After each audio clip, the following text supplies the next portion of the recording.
est connu que d'après la Kabbalah, il est interdit aux hommes d'étudier de la loi écrite, donc les 24 livres de la Bible, la nuit. Parce que la nuit, c'est les dynim, c'est les forces de rigueur, et cette partie de la Torah correspond aussi aux rigueurs. Les femmes, il n'y a pas de problème, elles peuvent lire, le rabbin Saint-Bachol, comme ça, il dit qu'elles peuvent lire sans problème.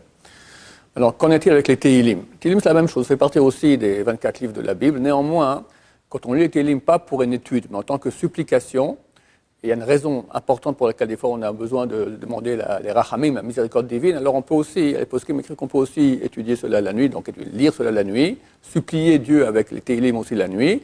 Et après Chatzot, après le mini-juif, c'est encore plus facile d'autoriser qu'avant.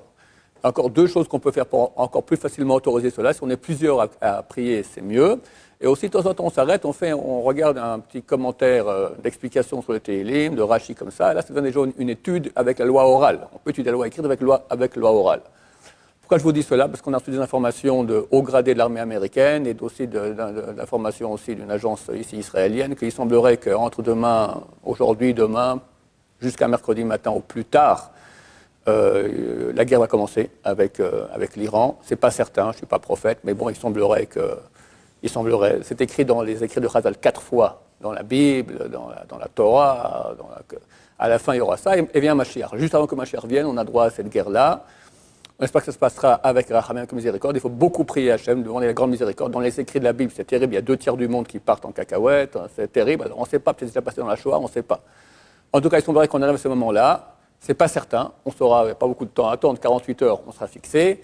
Donc, c'est haut gradé aussi, cette agence a dit faire des provisions. Je demande au Rabban Chaim maintenant de faire des provisions. Il faut à peine avoir des ampoules, des lampes de poche avec des batteries. Il s'avère qu'il y a des risques, il n'y aura pas d'électricité, de l'eau, etc. Dans Hachem, on passera cela et on recevra Mashiach dans la joie. C'est marqué à Nissan, au mois de Nissan, on était sauvé, au mois de Nissan, on sera sauvé. Il ne reste plus qu'un mois et demi à tenir. Bezrat Hashem, tout se passera bien avec la miséricorde. De toute façon, la meilleure chose que vous devez faire, vous êtes les envoyés du peuple d'Israël, surtout la communauté française, pour étudier la Torah. Il n'y a pas de meilleure protection qu'étude de Torah. Donc, ce n'est pas parce qu'il n'y a plus d'électricité qu'on ne doit pas arrêter d'étudier, qu'on doit arrêter d'étudier, ce n'est pas parce qu'il y a des booms un peu tous les côtés qu'il faut arrêter d'étudier. Au contraire, le Rav de Brisk a été poursuivi avec les bombardements de Stuka en Allemagne, tout ça, c'est les moments où il a fait les plus grands chidushim de sa vie dans le Rambam. D'accord? Et dans la forêt, alors qu'il y avait des bombardements allemands. Donc nous aussi, Bezrat Hashem, on espère qu'il n'y aura aucun bombardement, mais surtout pas en profiter entre guillemets pour moins étudier. Au contraire, on doit se renforcer, c'est la dernière ligne droite. Et Bezrat Hashem, Dieu aura pitié de nous et nous amènera Mashiach Berachamim. Amen.